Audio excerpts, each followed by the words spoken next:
Je pense que ça n'est pas un mal populaire, l'antisémitisme. C'est un mal, c'est une maladie qui concerne certains, certains idéologues d'extrême gauche depuis longtemps. Ça concerne évidemment une partie de l'extrême droite, enfin l'extrême droite, Oui. pas mal, et ça concerne une bonne partie de l'islam. Donc il y a une conjonction de ces trois forces. Et au milieu, vous avez le peuple français qui est constitué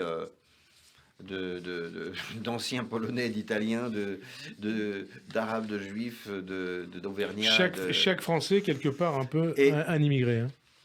Oui, mais Ce que disait Sarkozy, Français ou sans mêler.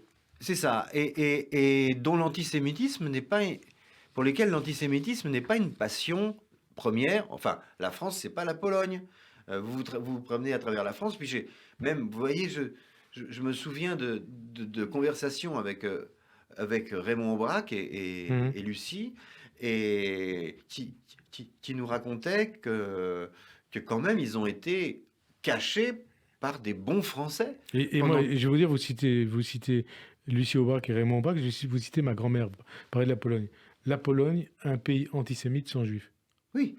Tandis que C'est pas le cas de la France. Hein. Mais non, la France, dès la Révolution française, elle se débarrasse en quelque sorte de l'antisémitisme institutionnel. Ça, c'était le premier pays. Alors, est-ce qu'aujourd'hui, c'est... D'ailleurs, Yankelevitch, il disait, déjà dans les années 70, Yankelevitch, l'antisionisme, c'est la permission d'être démocratiquement antisémite. Il avait raison. Non, mais évidemment, Jean Kelevitch était le premier à oser dire